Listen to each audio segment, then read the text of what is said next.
Bien, pues muchas gracias a todos aquí por asistir. Bueno, es la primera vez que me aviento a dar una plática en general en un meetup.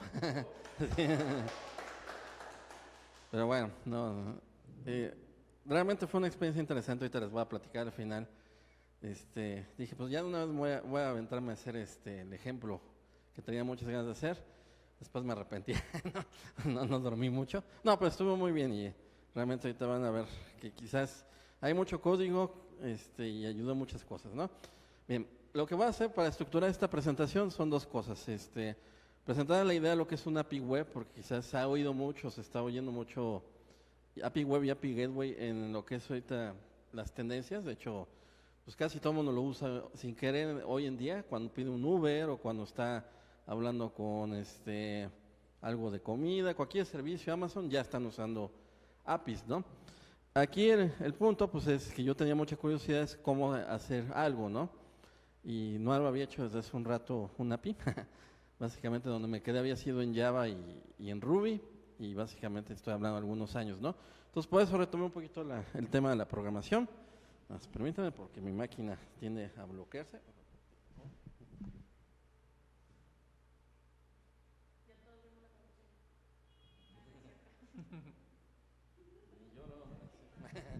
Entonces, bueno, vamos a empezar.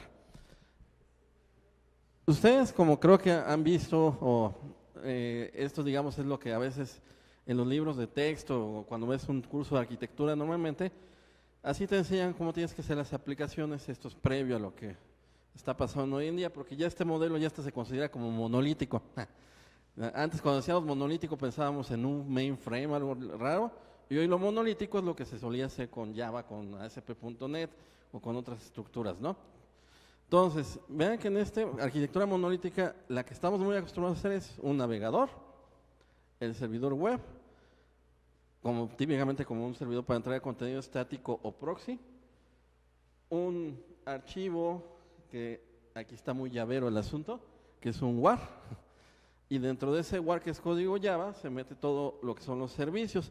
Esos servicios pues están también hechos en Java, luego como monstruosidades como los interpres Java Beans, anexas, y de alguna manera todo eso va a la base de datos, ¿no?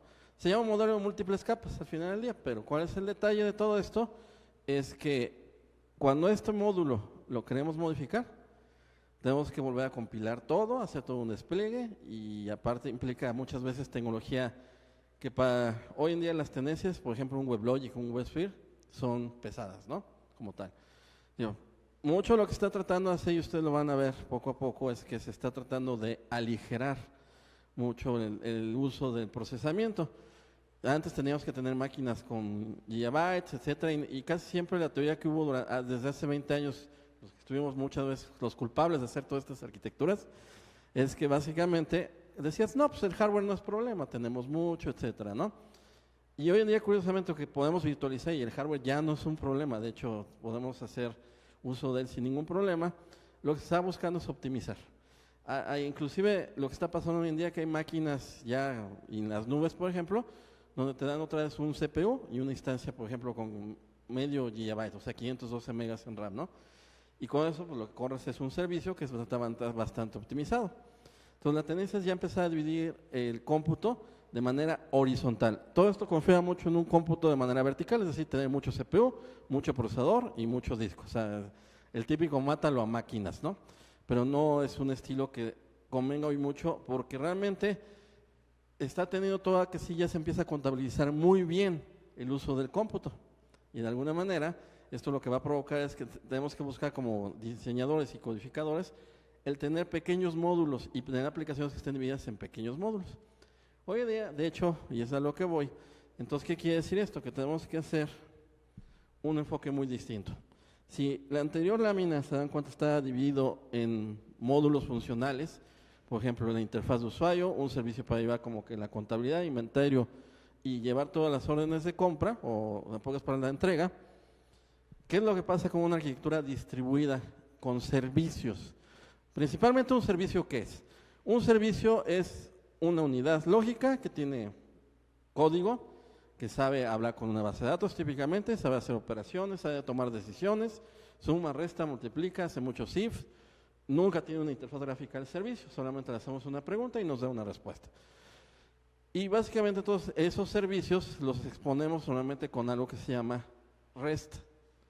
REST, recuerden que durante mucho tiempo era muy orientado a todos los servicios proveedores con protocolos muy propietarios.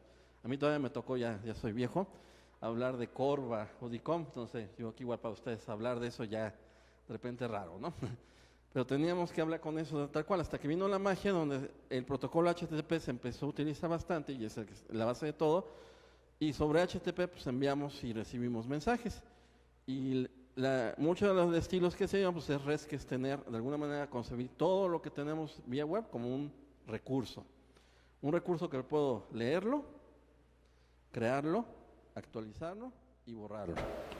Que casualmente eso en HTTP es GET, como cuando ustedes escriben un URL, POST, que es cuando envían una forma, y las otras dos directivas que a veces hasta no se utilizan a nivel de programación, pero sí se envía como parte de PUT y DEL. PUT es para actualizar y DEL es para borrar el recurso. Aquí decir un recurso puede ser una imagen, puede ser un archivo, pero típicamente lo que realmente está concebiendo uno cuando hace esto es un servicio. Entonces a un servicio le puedo consultar algo dado su identificador. A un servicio lo puedo crearle una entidad que está detrás de él a través de un post, que es como generar un archivo, o actualizarle un dato o borrarlo como tal. Entonces, ¿qué es lo que va a pasar aquí? Es que cada servicio sabe hablar ese protocolo REST, y mágicamente también otra cosa que pasó es, hace algunos años utilizamos mucho XML, pero la verdad XML luego acabó siendo muy complicado a veces de programar y todo. Digo, muchos de los estándares están ahorita así basados en eso, y afortunadamente hubo una simplificación, JSON, que es JavaScript Object Notation. Yo creo que igual muchos de ustedes lo han utilizado, y digamos que los servicios hace 10 años todavía tenemos que escribirlos en SOAP, XML y con HTTP, eso no hay ningún problema. Pero los servicios se dejaban muy abiertos. Hoy en día tenemos que pensarlos como que tienen, de alguna manera se puede recuperar su estado, sin embargo el estado se preserva en una base de datos. Y la otra cosa muy importante, vía HTTP yo puedo ir cambiando la manera de acceder a ese recurso, puedo darle un significado y con JSON me comunico. ¿Eso qué implica? Que puedo yo levantar tantos servicios que yo quiera y necesite y que son independientes uno del otro. Eso es muy, muy importante. Entonces, hay, por ejemplo, un servicio para llevar un inventario, un servicio para llevar cuentas y el otro servicio para embarques, ¿no? Y cada uno de ellos tiene su propia base de datos. Eso es un punto importante. En el modelo anterior teníamos una base de datos enorme, que se puede llamar también monolítica, y luego tenemos que hacer hasta clusters. Digo, Oracle, MySQL, todos soportan clusters. Pero el detalle es que estamos también teniendo mucha demanda de procesamiento. Como les digo, hoy en día si yo rento en una nube mucha demanda de procesamiento, hasta me sale más caro que igual rentar pequeñas unidades, ¿no? Entonces la tendencia hoy es tenerlo más modularizado y más separado el procesamiento. Entonces vean cómo esta arquitectura funciona. Vamos a tener, de hecho, dos maneras aquí, por ejemplo, se ven de accesar todo. Vía un navegador, que es una aplicación web, o vía una aplicación móvil. Y eso, obviamente, está extendido para que en un futuro cualquier otro modelo de canales de acceso se pueda dar. El segundo punto importante es que para que yo pueda hablar con esto, en el caso web necesito tener una aplicación web que es basada en HTML5, basada en hojas de estilo y JavaScript, y eso se ejecuta en su navegador. Una vez que ya se tiene eso, la aplicación web va y habla con cada servicio. Ya se dan cuenta que está hablando en la marañita que se ve ahí con cada servicio, y es responsable de obtener el dato igual de una cuenta de un cliente, o si está en inventario un producto, o si de alguna manera hay un embarque o algo por enviar. Ese aspecto de la aplicación web de hecho es capaz de hacerlo, o también otra manera de hacerlo es, que la que muy comúnmente se utiliza también, una aplicación móvil, que estas de alguna manera saben también hablar, HTTP es obvio, habla por ejemplo con algo que se conoce como un gateway de API. De entrada, ¿qué es un API? Recuerden que un API es una interfaz para poder programar aplicaciones, que me dice cuál es el nombre de una función, qué entra y qué sale, y qué posibles excepciones podría haber. Eso existe desde C, todos los lenguajes tienen siempre un API. Pero aquí la idea de un API gateway es que expone los servicios vía HTTP y vía JSON, y de alguna manera yo me conecto al API gateway para poder dialogar con todos los servicios. El API gateway es como un expositor de todos los servicios que yo tengo disponibles como tal. Me permite concentrar de alguna manera y de facilitar el acceso para todos los servicios. Luego entonces, esta arquitectura, primero punto importante, está distribuida, porque cada servicio puede estar en una unidad de procesamiento distinta. No tiene que ser una sola máquina, eso es muy importante. Eso va a implicar que inclusive podemos dedicarle a una sola servicio, una sola instancia de cómputo, y nomás eso es lo que corre. No tiene más procesos. ¿Qué ventaja tiene eso? Que puedo monitorear que todo su salud. Si se cae uno de ellos es también un punto importante. Esta arquitectura es tolerante a fallas. Si uno de esos servicios se cae, puede levantarse inmediatamente otro servicio y seguir corriéndolo, ¿no? A la arquitectura anterior, la monolítica, era más orientada a que se cae algo y tienes que hacer lo necesario para mantenerlo estable. Aquí no, si se muere uno de estos, son como los minions, los dejas morir y adiós mundo cruel y levantas otro minion. De hecho, hay muchas tendencias a llamarle esto minions en el día cuando se ejecutan.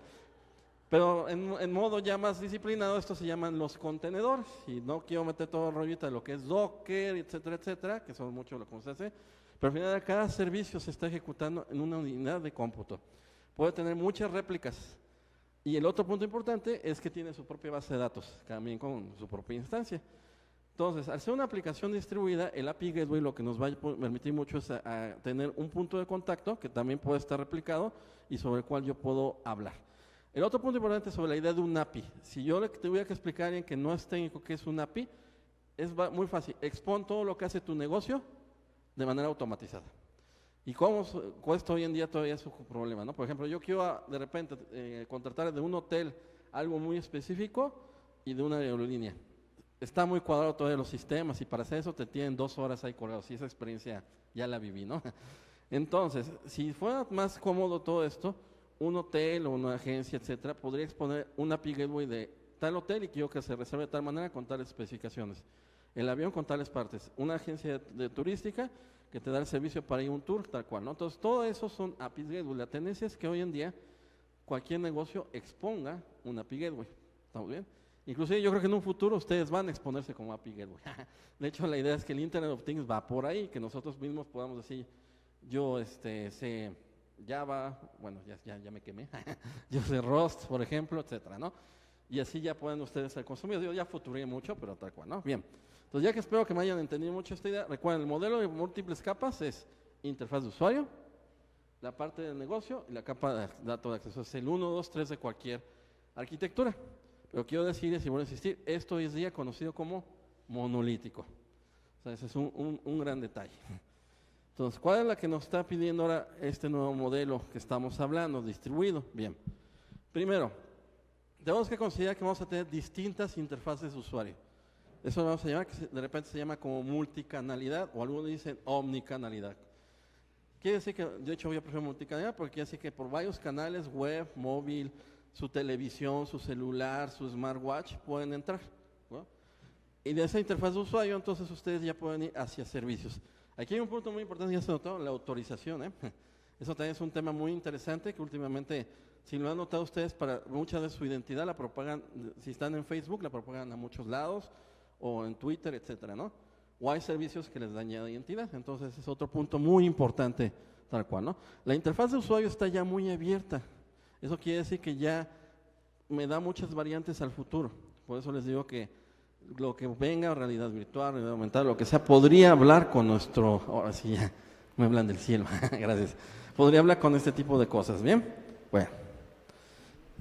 Ahora, los servicios, les acabo de decir que son unidades de ejecución y que se están dividiendo en varios componentes que tienen una función. Bueno. Entonces aquí, por ejemplo, podemos tener un servicio para obtener datos del mercado, o sea, del mercado no del que está aquí a 2 cuadras, sino el mercado financiero, y básicamente es cuánto vale una acción, o puedo pedir el comprar una acción.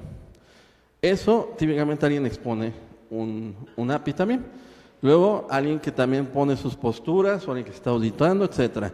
Todos estos servicios pueden estar en mi centro de datos, o en una nube, o en una nube de terceros. Hoy en día es muy común que, como les digo, que ya todo el mundo exponga sus aplicaciones vía a este tipo de cosas con REST-JSON. Entonces yo lo que hago, cuando hago mi propia aplicación, genero mi API Gateway y es el que se encarga de llamar a varios servicios que necesito integrar. ¿Bien? Entonces ustedes se van a encontrar hoy en día servicios que hacen inteligencia artificial, por ejemplo, le envían algo en un lenguaje natural, o sea, nuestro lenguaje, y se lo entiende y puede hacer diálogo, que es por ejemplo el caso de Watson o muchas de las tecnologías que tienen muchas nubes, o pueden almacenar una base de datos no SQL y los ponen como servicio. Ustedes únicamente lo que hacen es pagar por transacción o por almacenamiento, o hay un API, por ejemplo, que expone el SAT para que ustedes puedan pagarle de impuestos, ¿no? Entonces, básicamente está atendiendo todo eso, a que se hagan APIs como tal.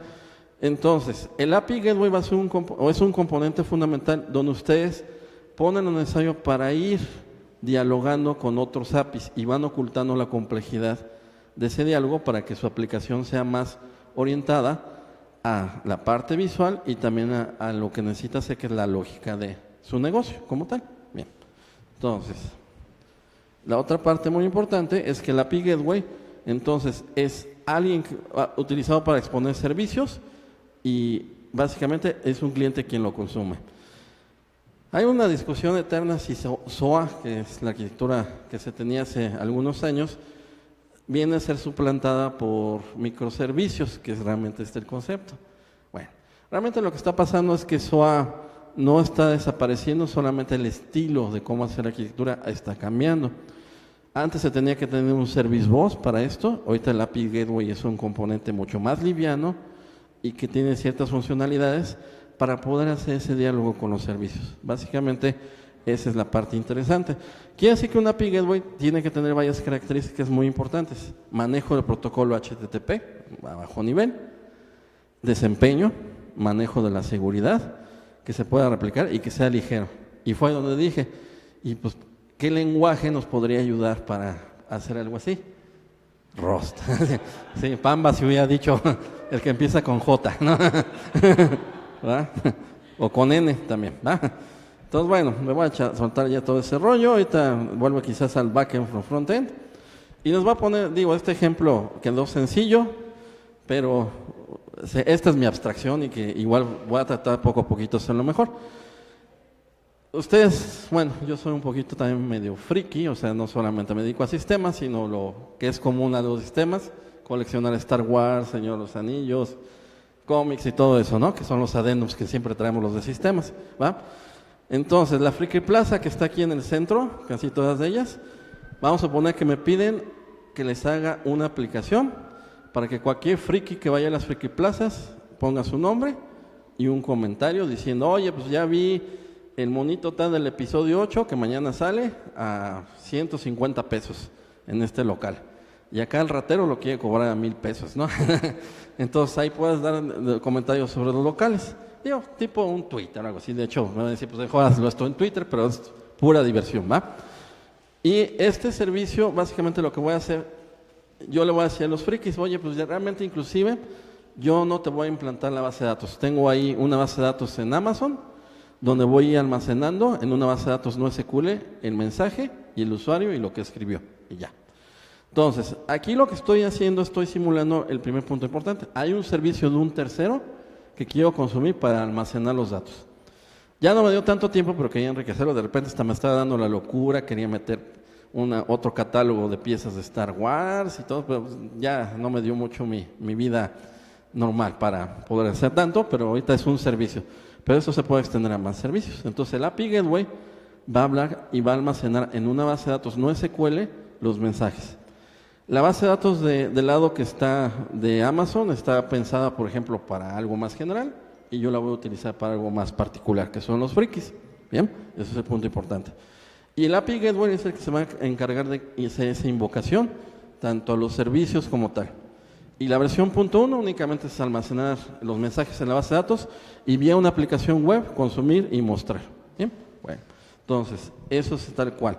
Le falta seguridad y eso es muy importante como tal. ¿Cómo estoy haciendo la arquitectura de todo esto? Bueno, de entrada, como ya le dije, ahí está Rust. Se vale, ahorita alguien me va a dar una pamba porque puse ahí jQuery, pero al rato platicamos por qué. Son limitantes del programador, perdón. Pero todavía no me he aprendido mucho Angular y no me aventé a hacerlo en Angular esto y qué bueno, porque me hubiera tardado yo que un poquito más. Entonces, vean, el centro de todo, que vamos a ver ahorita el código, es el API Web o el API Gateway, que lo hice en Rust y con dos principales bibliotecas.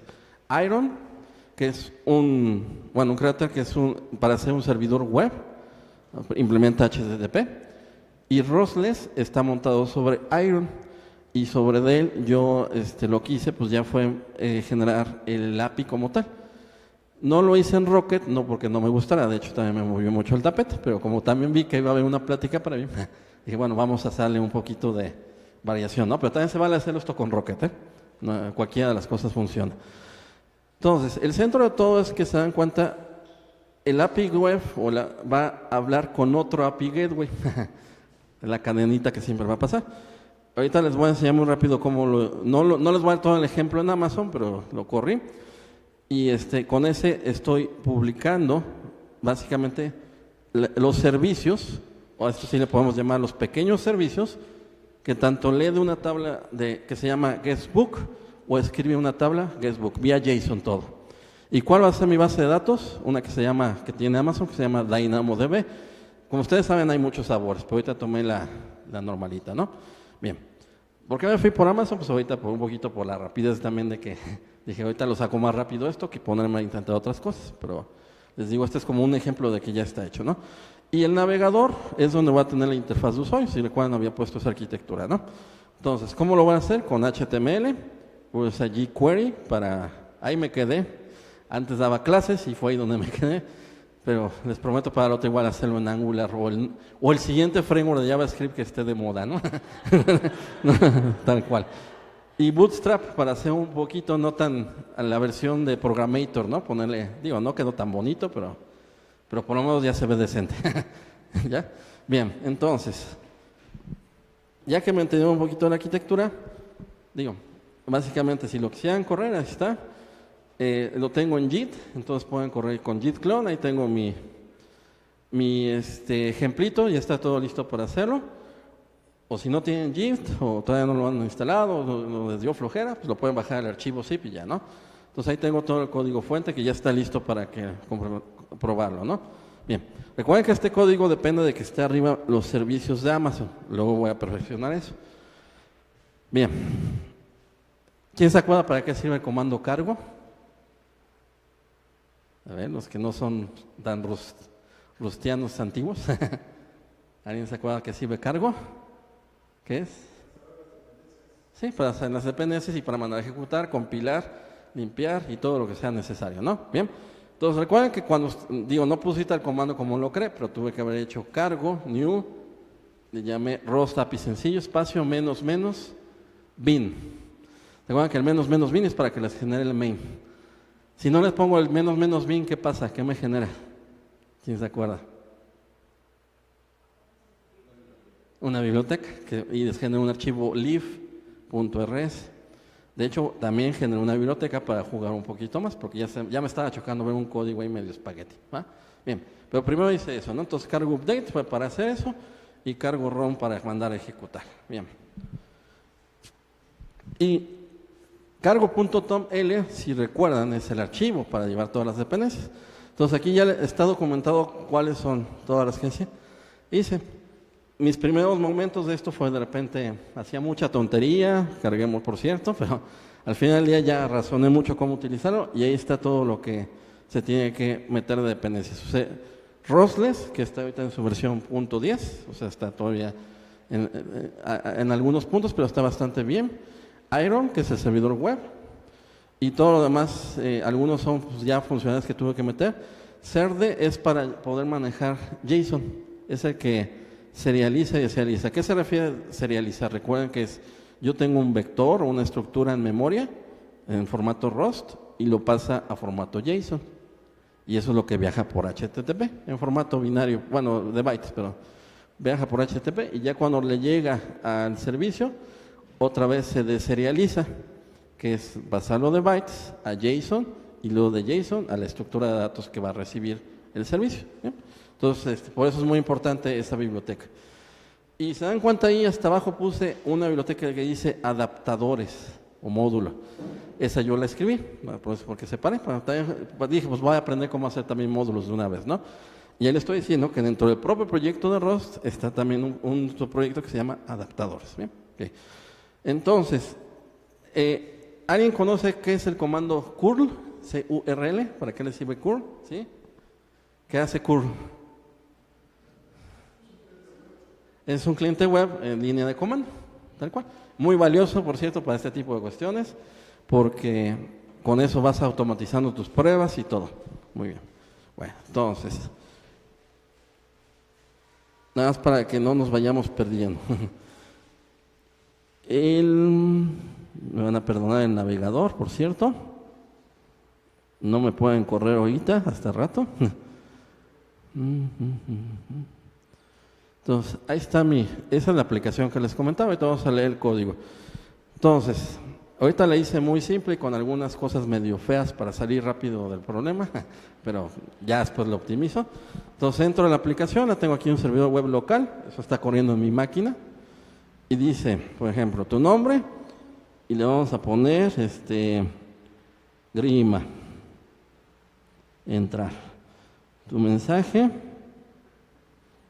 le voy a poner, te vendo un Barlock en 7,000, que es un robo, por cierto, enviar. Ya se fue a la nube y ahorita, si ven un poquito de latencia es porque fue a la nube de Amazon, Bien, entonces se dan cuenta, ya está apareciendo, tengo un bug muy feo, no le quité los dobles comillas y las diagonales tal cual, pero bueno, detalles que ya dije, ya jalo, luego lo optimizo, ¿no? Sí. Sí, de hecho, sí, de hecho estuve a punto de escribirles y de pedirles ayuda, pero eran las 3 de la mañana. Dije, no sé si anden por ahí, pero bueno, pero sí, ya luego vamos igual así. Ya está en JIT, por cierto, el código, Bueno, para que si alguien me quiere empezar ahí ayuda, perfecto, ¿va? Y ya se dieron cuenta que entonces ya se incluyó esto, ¿no? O sea, es, como les digo, como un pseudo Twitter ahí medio raro, ¿no? Sí, ya van entendiendo la funcionalidad. Y esa estructura que ven, pues no crean que me puse yo hojas de estilo. Jalé Bootstrap y de volada también ahí dice, bueno, bien. Entonces, como les decía, pues vamos a leer el código fuente. Bien.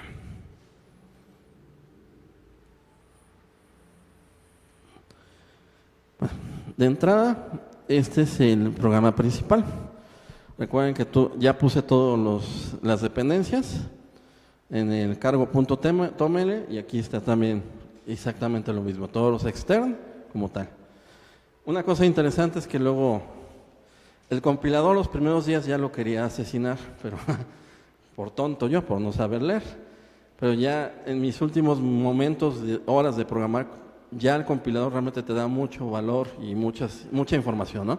Y eso se los comento para que si alguien todavía no ha programado completamente en Rust, ese va a ser un punto interesante, ¿no?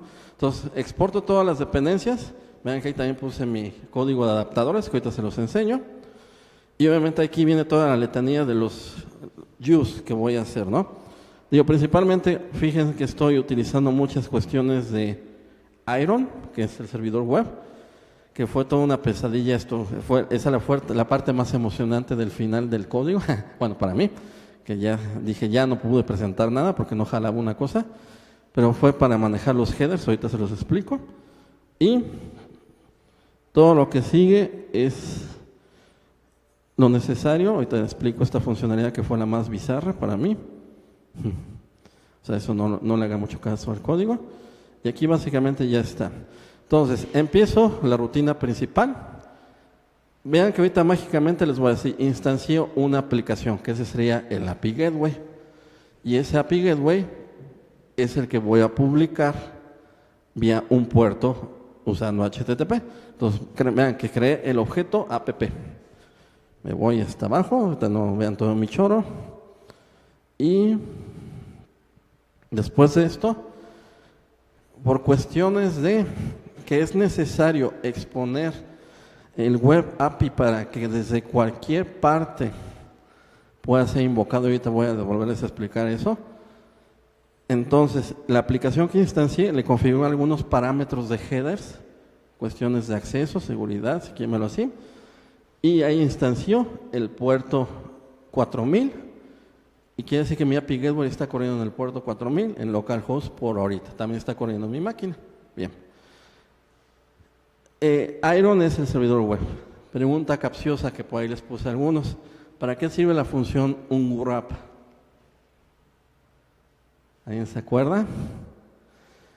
Yo tampoco sabía el primer día que me puse a programar y batallé mucho, y cuando dije qué valor tiene todo esto. Pues básicamente, ¿se acuerdan que el API muchas veces nos genera un resultado que puede tener dos posibles valores? OK o error. Entonces, cuando tú pones un wrap, te va a dar el resultado que siempre es OK. ¿Sale? También se puede hacer con un match, pero empieza a ser un poco de rollo. Cuando hice el primer ejemplo tenía un montón de matches, algo espantoso. Pero ya que me empecé a dar cuenta de lo que me estaba diciendo el compilador, ya vi eso, y también leyendo código me di cuenta que el valor. Entonces, el unwrap realmente es para decir lo que me retorne esta llamada de HTTP, que es el que instancié, toma el valor que te da correcto y ya con eso sigue adelante, ¿no? ¿Sí? Por eso van a ver mucho unwrap en el código. Bueno, entonces vean la lógica, nomás instancié un módulo que va a tener toda la lógica para exponer un API, lo meto en Iron, que es el servidor web, que sabe hablar HTTP, y listo, no, pues qué fácil, ¿no? Bueno, vamos a ver todo lo demás. Bien. Ahora, lo que sigue es que entonces esto ya es código de Rostless, lo que viene, o que tiene que ver con toda la infraestructura. Bien. Entonces, aquí el punto importante es que ya entrando al código, y vean que aquí está haciendo uso de una función que va a ejecutar el propio Rostless, voy a publicar el API de la siguiente manera. El puerto, ¿se acuerdan que estaba localhost 2.4000, ¿no? Diagonal API, diagonal B1. Los APIs luego son muy tendientes a que los vayan versionando, porque de repente salen nuevas funcionalidades. Entonces, como que digas API versión 1, API versión 2, y así levantas distintas instancias. Entonces ahí estoy diciendo que el espacio de nombres, el URL siempre para invocarlo tiene que ser localhost 4000, diagonal API, diagonal B1. Bien, ahí ya está tal cual, ¿no? Y aquí otra cosa interesante que ahorita les voy a explicar. El API es así como muchas veces los web services, si los que llegaban a manejarlo, generaban un WSDL y con eso lo pasaba a una herramienta y les generaba código cliente, con otra herramienta que se llama Swagger, lo pasas también por este camino y te va a generar un archivo en JSON, en este caso, que luego lo puedes utilizar para generar código de algo. Ahorita les muestro cómo. Entonces, con esto lo que estoy asegurando es que el API quede documentado, van a ver cómo se documenta, y ya sabe la gente cómo invocar al API vía curl o vía línea de un browser o Postman o lo que ustedes quieran, o programándolo. Ese es el punto importante. Ya de ahí voy a hacer ahora sí mis llamadas. Entonces, recuerden que es API versión 1 y voy a decir lo siguiente. Como es REST, tengo que respetar muy bien si es un post o un get. En este caso, cuando sea un post y me llegue diagonal freaky, o sea, API versión 1 diagonal freaky, y viene un post como parte de HTTP, diagonal el nombre, que se acuerdan que hace ratito le puse grima. Entonces, en ese momento va a entrar a ejecutarme este código. ¿Ok? ¿Estamos bien? Ahí batallé un poquito al principio porque no le daba yo al clavo, hasta que ya después de prueba y error, pero ya pude entrar a ver eso, ¿no? Y ese endpoint es el que me va a dar mucho la pauta para poder manipular tanto los parámetros y el retorno. Entonces, las primeras dos líneas es para documentar vía Swagger diciendo esto envía un saludo y lo que hace. Eso es Billy Burga documentación. Entonces, si dan cuenta, ahí dice hago un sumario y una descripción. Lo que tengo que decirles es que los parámetros que debe tener este post debe recibir un nombre, que es el que está acá, y un saludo. ¿De qué tipo están viendo que estoy utilizándolo? Ahí se ve tantito el tipo, medio se intuye. String, ¿ya? Pero en JSON, ¿va? Aquí esto es propio también de Rostless, se utiliza, bueno, también otro crate, JSON DSL, y está diciendo que estos vienen en formato de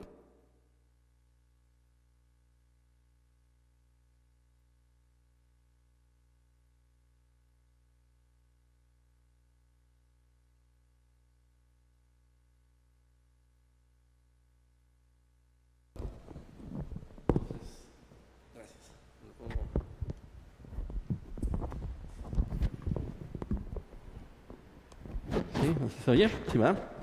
Más práctico. Me lo pongo entonces en ese tipo de cosas, entonces quiere decir que puedo ya recibir con esos parámetros. No está permitido algo más, de hecho es el contrato del servicio. Gran ventaja, porque me acuerdo para hacer un WSDL, híjole, era un sufrimiento, ¿no? En cambio esto está bastante más sencillo. Bien, luego, ya que tengo todo listo, cuando llegue la petición, eso es lo que más sé, el endpoint, su función es handle, o sea, manejar. ¿Y qué recibo como parámetros? Cliente y los parámetros. Perdonen por tanto print line, pero bueno, por ahorita fue para depurar. Y vean que entonces ya más voy tomando los parámetros. Busco el parámetro saludo, hago el unwrap para que tome el valor que es OK y lo convierto a string. Ahí es donde estoy deserializando. ¿Sí? Entonces tomo el valor saludo y nombre. ¿Se acuerdan que cuando enviaban la forma decía, primero preguntaba el nombre y luego el saludo? Entonces decía Grima y todo sí. Una pregunta, cuando dices deserializar, ¿significa que el cliente está mandando los datos en JSON? Ajá, en HTTP JSON, inclusive hasta en formato de bytes. Y esto te ahorra toda la... Pero cuando está mandando un payload de bytes, es más bien, o sea, son bytes es JSON. Sí, viene sí, está en formato JSON con las llaves y las dobles comillas, ¿no? Pero ya te evita todo en la talacha de hacerlo de bajo nivel. Bueno, es que estaba un poco confundido con la terminología de Java. Ya ves que puedes hacer serialización de objetos y no mandas JSON, sino mandas Sí, objetos. el binario. Sí, sí, sí, en conceptos son similares, no más que aquí lo que va a viajar en el medio, en HTTP, es una cadena, bueno, bytes, exactamente un JSON, ¿va? ¿Ok?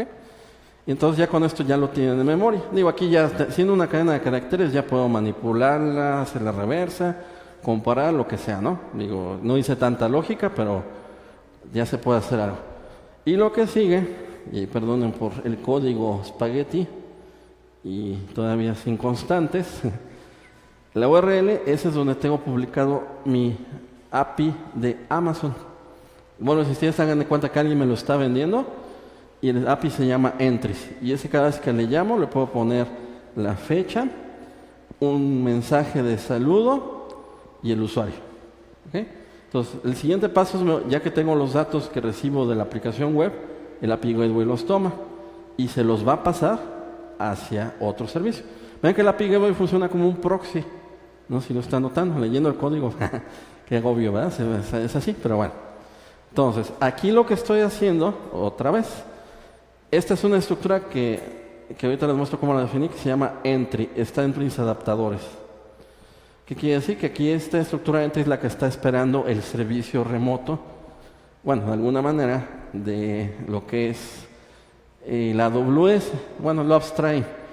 Le puse ahorita que la fecha 0 porque me lo va a generar de hecho el servicio remoto. Le pongo el nombre, lo paso a user y lo saludo a greeting, así está tal cual el contrato. Escribo la respuesta que me da. Si todo va bien, entonces ya que haga todo esto, hago el manejo de lo siguiente. Esta función writeEntry es la que yo hice para llamar al servicio de Amazon. Todavía necesito enseñarles cómo lo hice. ¿Va? Y de ahí ya recibo la respuesta que es la fecha. Y con eso ya es lo que luego le envío al navegador. ¿Sí lo ven? Bueno. Ahorita todavía. Sí. ¿Con ese es el render o...? Sí, bueno, es que esta fecha únicamente ya lleven en JSON, como dices, y ya nomás es el render y se va ya al navegador, como tal. Bueno, al cliente, cualquiera que sea el cliente. Bien, bueno. ¿Dudas hasta aquí? Bien. Entonces, el otro que van a ver es que la llamada para obtener todos los mensajes de todos los frikis, que es cuando se vean, había como una tabla. Bueno, pues entonces ahí también pongo la descripción. Ese es vía un get. Entonces invocaría diagonal API, diagonal versión 1, diagonal frikis. Y ese me va a listar todos los frikis que han dado mensajes, ¿no? Bien. pongo la descripción y cuando me llegue la invocación, invoco al servicio de Amazon. Ya se dieron cuenta otra vez, el HTTP, bla, bla, bla, bla. Bien. Y de hecho, si ustedes ahorita bueno, está medio verboso, si lo teclean en su navegador, les va a aparecer lo que les genera Amazon. Ahorita lo probamos. Y de aquí vean que ya lo que hago, leo el servicio de Amazon, lo recibo ya en un vector. Esta es ya la estructura de datos donde estoy recibiendo. Y aquí básicamente nada más estoy depurando lo que me da y ya otra vez vuelvo a enviar todo el vector en formato JSON. Quiere decir que este vector lo vuelvo a serializar a JSON. ¿Sale? Nada más hice una conversión ahí medio rara, ¿no? Bien, hasta aquí sí se va notando la lógica. Es nomás recibo los parámetros de mi aplicación web que está atrás, el API web los toma, los utiliza para invocar a otro servicio y ahorita vamos a ver cómo dice la invocación. Realmente ese es el espíritu de API Gateway, es estar forwardeando de alguna manera mensajes, o se puede hacer más lógica si ustedes necesitan transformar. Realmente es recibir, transformar y volver a integrar. ¿Ok? Bien, bueno. Y pues ya, básicamente es esto. Aquí, por ejemplo, esta sección que están viendo aquí es la que les decía, la autoría de Swagger, que ahorita vamos a ver cómo se utiliza. Ya más puse muy simple, este es un API Gateway, mi página. La licencia la tomé del ejemplo que venía por omisión, del MIT, bla, bla. Y tarde o temprano con esto voy a poder generar la documentación. Vamos a probar, por ejemplo. Ahora sí, vámonos a cambiarnos de navegador. Una aplicación que yo utilizo, bueno, también se puede utilizar de manera gráfica, es una que se llama Postman, ¿va? Con Postman, pues te da una interfaz donde das un URL. Entonces vean que aquí le puse get, la URL de mi servicio, 4000, API, versión 1, y le digo API-docs. Y vean que me da como resultado un JSON completamente, ¿no? Yo no lo escribí ese JSON, lo genera solito. Se va ayudando a las cosas que yo hice. Bien. Entonces, si yo este código que está en JSON lo tomo y busco donde tengo a Mr. Swagger, aquí nomás. Es el editor de Swagger en línea. Le voy a dar Control V o Paste. Me dice ya detectó que venía JSON. Me voy a poner el formato YAML. Algunos detallitos que no tengo que corregir. Pero vean que aquí ya me documentó cómo se puede utilizar el API Gateway, ¿no? Con API Docs me da de hecho esta salida, ¿no? Con friki diagonal nombre yo envío un saludo, pero se hace vía un post. Y con un get hago todos los mensajes. ¿Sí me van a entender? Entonces, básicamente esa es la filosofía de cualquier API Gateway y de cualquier aplicación API Web. Yo aquí expando post y hasta me dice los parámetros que son requeridos. Bien. Así funciona cualquier API en el planeta Tierra, como tal, ¿no? Siempre van y van a documentación. Bien. Y me dice por ahorita que la respuesta es JSON. Ya no me dio tiempo de documentar cómo era la respuesta, pero ya se puede decir que es una fecha. Swagger, por ejemplo, les sirve para que ustedes, de alguna manera, de repente con esto pueden generar un cliente. ¿Ya se dieron cuenta? Debíamos de hablar con ellos para que, bueno, hacer algo para que luego diga ahí ROS también, que yo creo que ya se puede hacer. ¿Están de acuerdo? Vean toda la cantidad de lenguajes que hay. El de Java, pues les genera el API para Java. El de JavaScript les genera para Node.js, está para Python, Ruby, un montón de cosas, Swift. Entonces, esto es invocable desde cualquier lenguaje y aplicación móvil como tal, ¿no? Entonces, ese es el primer punto importante. Bien. Ahora, vean si yo escribo aquí en el navegador localhost 4000 diagonal API diagonal versión 1 diagonal free keys. Eso me lo está contestando, perdón por el browser, vuelvo a insistir.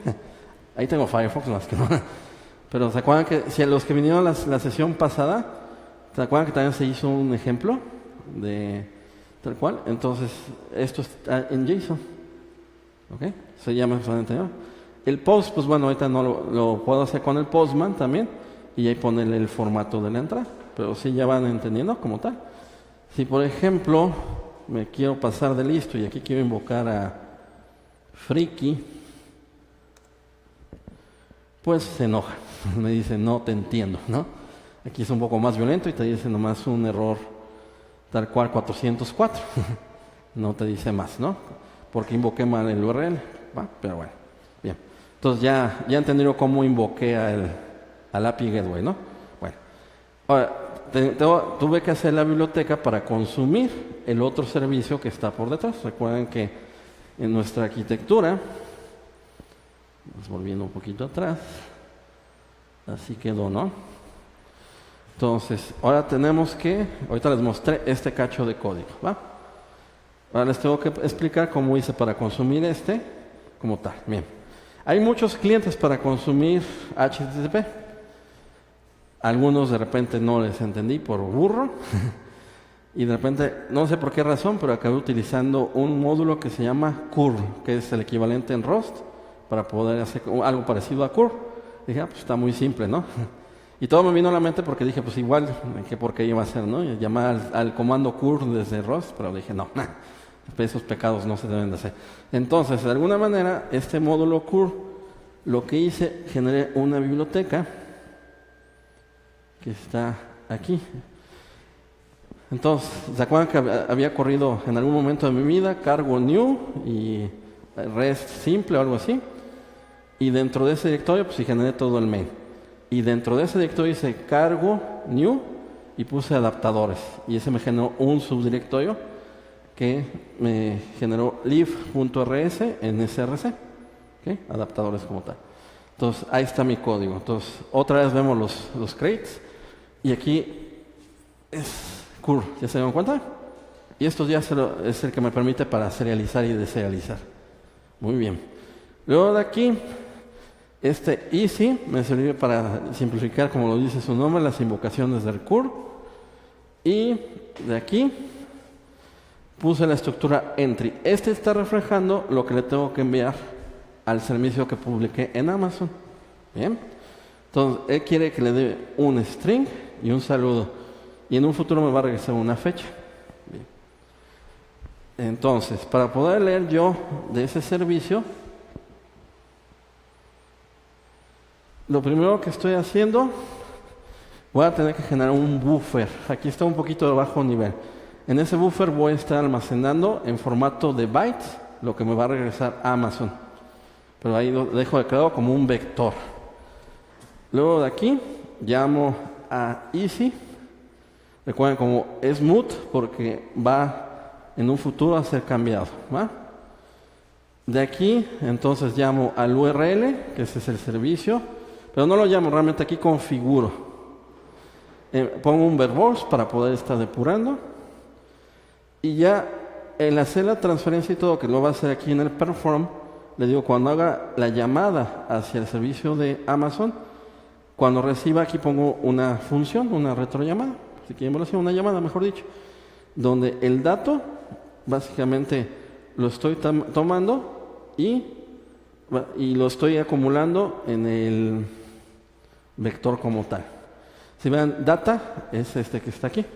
Entonces aquí en el data le pongo que tome un cachito de new data y ahí vaya acumulando todo lo que está recibiendo en formato de bytes. Una vez que ya lo tuve en bytes, entonces convertí todos esos datos que están en bytes a string en un formato UTF-8. Todo eso se dan cuenta, pues mucho de eso lo aprendí investigando y leyendo código de los demás, que es lo interesante, ¿no? Y ya que tengo eso, ya lo deserializo lo que viene de Amazon otra vez. Y luego ya nada más lo que tengo que hacer, ahí creo que abusé mucho de los match, pero bueno, fui navegando la estructura porque es un JSON con un arreglo, lo fui navegando y después ya lo fui metiendo de tal manera que ya lo regreso.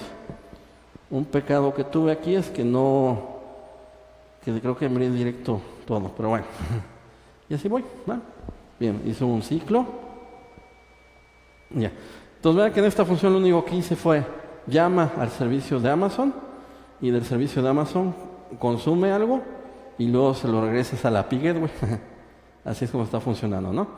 De alguna manera entonces esta biblioteca, por eso le llamé adaptadores, porque si conforme la vaya creciendo, pues le voy a poner los adaptadores para el servicio de Amazon.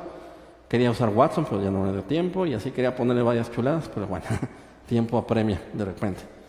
Y para escribir, igual, se dan cuenta, usé otra vez el curl con el easy.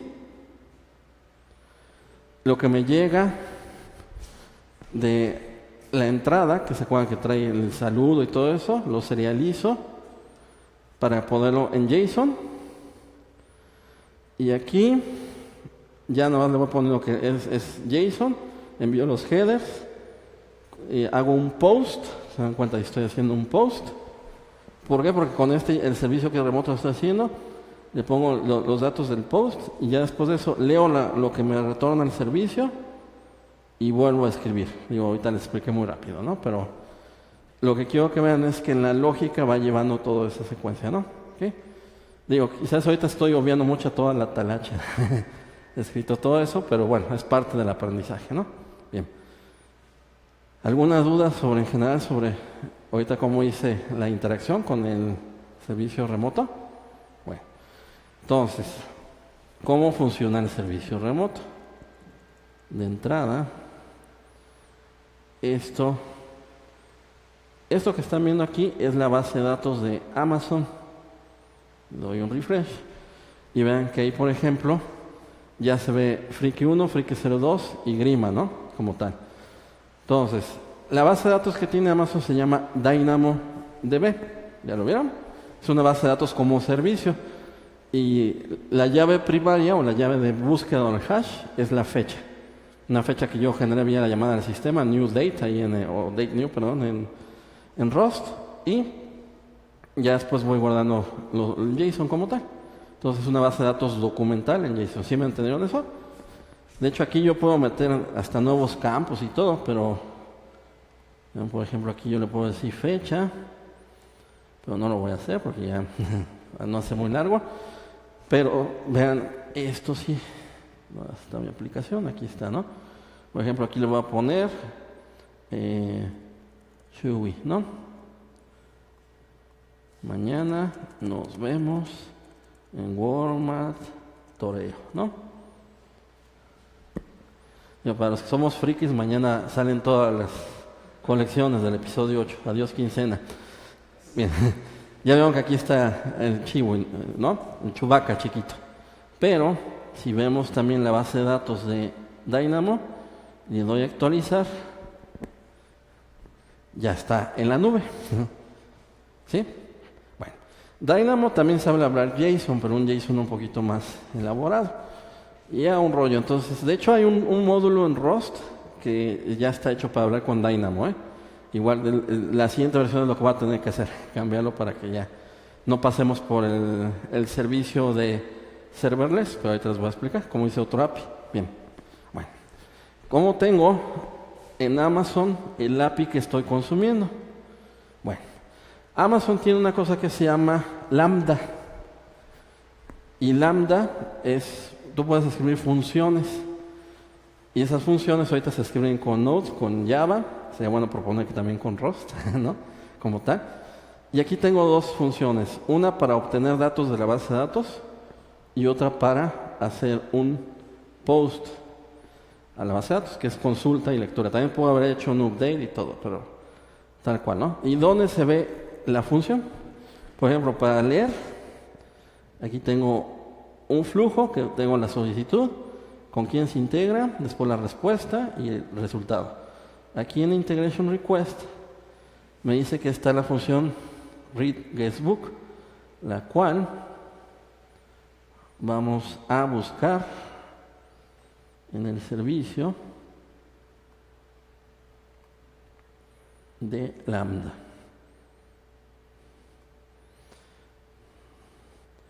Entonces vean que de Amazon usé dos cosas. La base de datos, el API Gateway de Amazon y el que hace los servicios, que ahorita se puede hacer con Node JavaScript, que este es el que hace el consumo hacia Dynamo y esto se llama Lambda. Esto se llama serverless o podrían ser como microservicios si lo quieren ver así. Entonces, aquí esta función que está en Node.js dice maneja un evento, tal cual. Entonces aquí lo que voy a hacer todo el scan de toda la tabla, la jalo y aquí ya envío los datos. Y ya está simple si lo quieren ver así. Tomé el ejemplito por omisión que trae Amazon, ¿no? ¿Sí? Y después la otra función que hice fue la de escribir. Y aquí el item que están viendo aquí es lo que espera como estructura de datos Dynamo. Entonces aquí ya no le paso el item y aquí está muy abierto el tipo de dato, porque ahí es JSON. Entonces puedes poner esta estructura, más unidades, por eso se llama documental, porque más con que le des bien el índice y toda la demás estructura es muy fácil. Adiós la tortura de los XML con formato, ¿no? ¿Okay? Y vean que entonces mando a hacer un put, que es poner en la tabla las cosas y ya. ¿Ok? Cada transacción, según yo, sale como en 1 centavo o algo así de dólar. O sea, ya, tal cual, ¿no? Pero ahí está la base de datos. Bien. Entonces ya me entendieron cómo fui razonando. Y por lo tanto, aquí vean que también tengo la llamada post. Y aquí está haciendo con lambda. Y aquí invoca mi función para escribir. Entonces aquí fue mi API. Y aquí viene lo interesante. En las opciones, eso lo tuve que agregar porque hay una cosa muy importante. El API está hecho para que de repente tú desde una aplicación web lo invoques. La aplicación web puede venir de un servidor 1, que es el origen, el contenido estático. Para que la aplicación web pueda invocar a un servicio externo y que no está en el servidor web de origen, hay que configurar en el servidor que expone el API ciertos parámetros, que eso fue lo que me costó un trabajo impresionante. Son tal cual donde vas poniendo ciertos headers para decir que tú como API y el navegador van a hacer un diálogo para dejar que sí sea invocado desde otro dominio tu script. Es que hay un pequeño detalle de seguridad. Está algo que si de alguna manera yo, si quiero hacer un daño, puedo poner un script maligno que invoque un API maligno y me inyecte algo, ¿no? Entonces, por eso es que la definición de HTTP sí está cuidando mucho de dónde viene el origen y sobre qué se puede hacer, ¿verdad? Ahorita les explico cómo está, pero ahí fue donde me volví un loco ya en las últimas horas de acabar el ejemplo. Bien. Pero sí, en grandes rasgos les quedó claro esto. Bien. Cuando documento un poquito mejor les voy a poner el video de YouTube donde tomé todo este tutorial de cómo hacerlo en Amazon como tal. Bien. Se puede hacer en cualquiera. Iba a ser Bluemix, pero dije, bueno, mejor ya me voy a lo que más sé más fácilmente, que sea Amazon. Bien. Ahora, volvamos un poquito.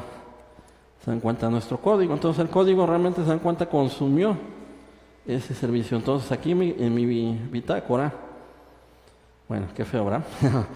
Pero eso que están viendo son cada vez que hago una llamada en la página web. Por ejemplo, aquí, perdón. Ya estoy usando el navegador correcto. Pues bueno, tantito. Aquí, donde dejé 127, aquí estás. Entonces ahora le ponemos, por ejemplo, PB8, ¿no? Entrar. Faltan 3 meses. Los que son fans ya saben por qué estoy diciendo eso, ¿no? Entonces, aquí se dan cuenta. Mire, trucos de la vida. Bueno, no sé por qué no me lo puso, pero quizás no lo imprimí, pero vean que aquí, ya. Es que cada vez que cargo, cada vez que me una página la vuelvo a cargar, eso está muy asqueroso, pero bueno. Pero al final del día, vean que aquí estoy haciendo las llamadas, todo eso, y se va viendo cómo está generando toda la información del servicio que tengo en Amazon. Esto ya es Rust, como tal. El código que les mostré, esas son las llamadas vía curl para poder hablar con Amazon. ¿Bien? ¿Alguna duda hasta aquí? Bueno. Antes de mostrarles cómo fue mi último sufrimiento. Bueno, ya les mostré esto.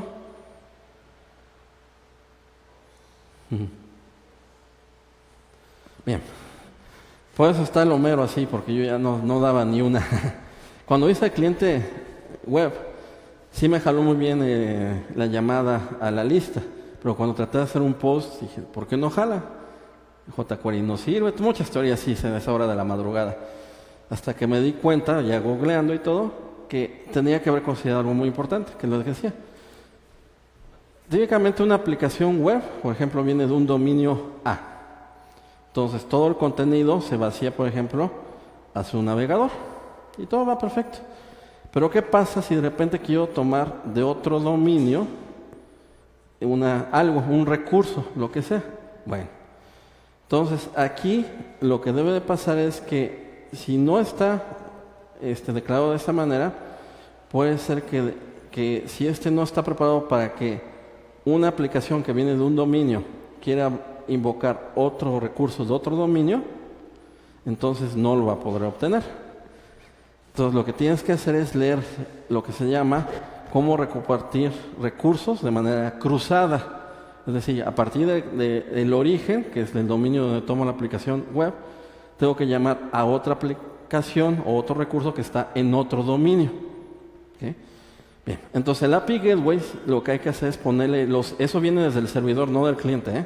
Pasé como 1 hora configurando en jQuery y todo, le enviaba headers y todo y no daba, hasta que me vi en el servidor burro, tal cual. Entonces, en el servidor tuve que hacer exactamente eso y en el código de ROS quedó toda la configuración que le puse para los headers, que tiene para condición para que cuando se transmita pueda hacer este diálogo. ¿Sí quedó claro? Entonces, el código ese que están viendo raro, que voy a enseñarles hasta inicio, y mucho fue producto de mi desesperación. O sea, si ven demasiados headers fue un absurdo, de alguna manera. En el main, aquí lo que tiene interesante Rostless es que tiene como que llamadas antes de invocar el servicio o después de invocar el servicio, una vez que es invocado. Entonces aquí lo que estoy diciendo, una vez que ya voy a regresar el resultado del API Gateway, le voy a poner todos estos headers. Entonces voy a decir que se vale que si viene de una petición de un navegador que tomó la página web de un puerto, por ejemplo 8003 que estoy corriendo, y va y pide al puerto 4000 de mi misma máquina, que acepte el diálogo, que no lo frene. Entonces pues, es lo que estoy diciendo ahí, que permita de cualquier origen. Se puede poner de hecho una lista blanca y decir, estos dominios sí están permitidos dialogar con mi API Gateway. ¿Okay? Se vale también. Bueno. El segundo, pongo todos los métodos de HTTP que están permitidos así. Mi desesperación me hizo listar todos esos. Realmente debería haber hecho options, get y post. ¿Okay? Bien. El otro es que ya le puse headers que está permitido que pregunte el navegador hacia mi servidor. También ahí fue un poco de desesperación. Realmente nada más tenía que hacer los 3 primeros. Origen, content type, el date y la authorization. ¿Va? Eso son tal cual. Bien. Y de ahí, entonces ya puse los headers. Y ahí hice otra cosa medio extraña, pero tal cual. Y esto está configurando los headers de respuesta. Bien. Esto se llama entonces, y vean aquí algo interesante. Esto está implementando un trait, un trato como tal. Entonces aquí lo que se hizo, se implementa a partir de After Middleware, que es lo que me da la API de Rostless, para Course Middleware. Eso está interesante porque muestra cómo se implementa tal cual, ¿no? Bien. Y una vez que ya tenemos esa configuración de seguridad, lo que hago hasta el final, que se acuerdan que les dije ahorita ignóralo, pero ya no tanto, primero instancié la aplicación, que es todo el API Gateway. Lo encadené, que está bastante interesante, porque con eso, este modelo que tiene Rostless pueden meter la seguridad, manipular los headers por ahí. Interesante, porque cuando esto ya ojalá un día llegue a manipularlo con OAuth, también OAuth es el otro protocolo que te rápido explico. También con eso hago un encadenamiento y ya esto me deja ya listo para varias cosas. ¿Okay? En ese chain van a poder hacer muchas cosas antes o después. Cuando les presente alguna petición, pueden leer igual autenticaciones, tokens, etcétera. Bien, okay. es el código fuente. Les invito a leerlo. Digo, fui armándolo de varios ejemplos, no encontré tan completo, pero está bien, para eso es la comunidad. Y entonces, pues digo, por eso me estuve a punto de volver loco, pero ya no tanto. ¿Qué lecciones aprendidas tuve? Fue mi primer código, solamente había tomado los de libros, no llegué a la parte avanzada, por cierto, sino todavía me falta leer mucho más. Me ayudó mucho saberse, eso créanme que sí es un punto importante, ¿no? Aunque de repente también te confundes por los vicios que trae uno de ese.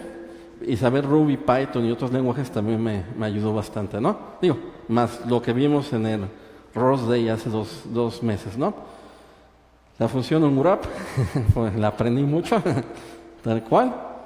Leer la documentación como neófito de repente no es tan sencillo, pero es tenerle paciencia, ¿no? Como cualquiera. Si no tienes bien el concepto de los tratos o préstamos, de repente te va a costar mucho trabajo. De repente te dice, tienes que ponerle mut o tienes que ponerle land. Y yo, ¿por qué, Salvatore? Pues bueno, ya sabes por qué, ¿no? Hubo momentos de expansión sueño, pero el chiste es tratar de entender. No hay mucho antecedente de mucho código, solamente hay que armarlo, depende de muchos posts, etcétera. Pero bueno, poquito a poquito vas avanzado. Entendí más HTTP. Saber JSON es fundamental, es muy, muy básico, pero sí entender y no confundirse. Y rodearse de herramientas como Curl, Postman, hay muchas herramientas, pero que les permita ir haciendo sus pruebas unitarias. Mis siguientes pasos, pues quisiera proponer hacer un API Gateway, así como el que vieron de Amazon, pero en Rust. Tarea muy interesante, ¿no? Y es muy buen ejercicio como tal. Para eso yo creo que vamos a tener que utilizar, y esa es otra historia que no creo proponerlo en septiembre, igual octubre, noviembre, otra plática igual que me permitan dar, que son los patrones de concurrencia, y yo les platicaré, ¿no? Pero en este aspecto, si ya es meterse a las tripas, pues es empezar a ver cómo manejar concurrencia. El API está muy inseguro, así que pues ya todos los que me están oyendo hoy voy a dar de baja mis servicios de Amazon, por cierto.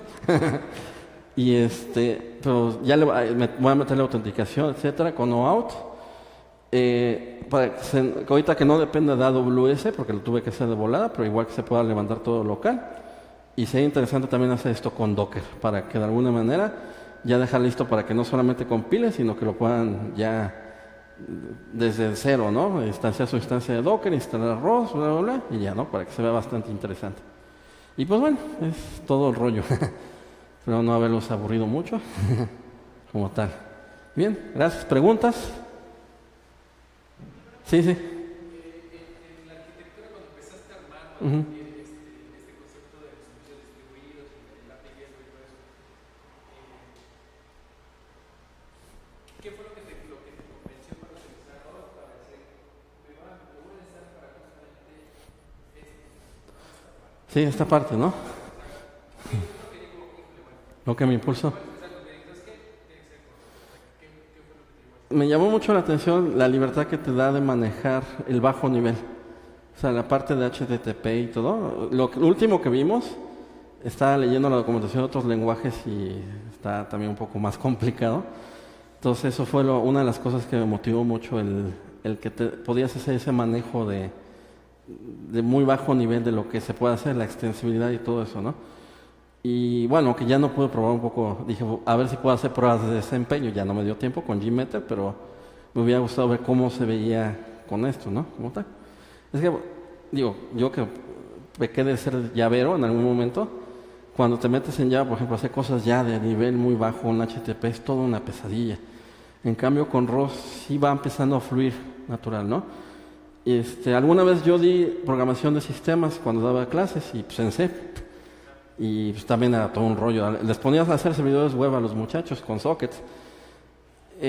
Obviamente con ROS subes más de nivel y también está en el nivel intermedio entre C y por ejemplo un lenguaje tipo Python, ¿no? Que ese sí ya está más elevado, ¿no? Entonces por eso me motivó mucho Rust. Y aparte pues bueno, fue el querer aprender y ya decir ya quiero hacer algo y no estar haciendo eso. Y aparte, no solamente porque ahorita en lo que estoy trabajando estoy haciendo mucho diseño de arquitectura y está en paperware. Entonces me desespero ya no echarlo a andar. Dije, ya tengo que hacer algo y pues dije, pues en Rust, ya está tal cual. Bien, ¿sí? Cuando ya compilas tu aplicación, entiendo que hay levanta la instancia de web. Ujú. ¿Eso es multithreading o es solo un proceso que está ahí? No, sí es multithreading. Es que igual usted corríjame si realmente puedo hablar del concepto de thread. Pero sí soporta concurrencia. O sea, sí. O sea, puedo tener muchos clientes. Sí. O sea, no hay problema de que, por ejemplo, tengas muchos clientes. ¿Hablando simultáneamente? No, para nada.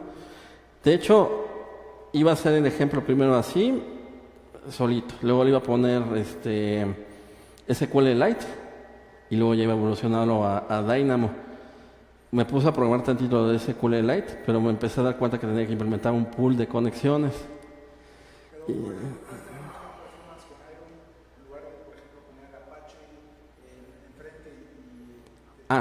Bueno, puedes poner Iron enfrente, pero a mejor antes de Iron pones como proxy Nginx, por ejemplo, y ya con eso también te da. Pero este te soporta la concurrencia, eso sí es un hecho. Sí, leyendo la documentación y todo, sí ya te va a soportar varias conexiones simultáneas.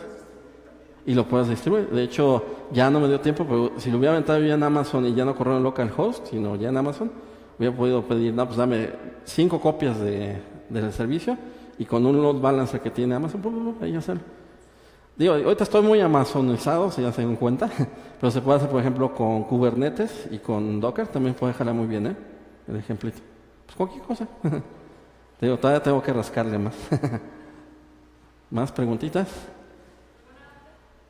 Sí. Alguien que le interese hacer, pues es que Gustavo y Luciano me gustó muchísimo.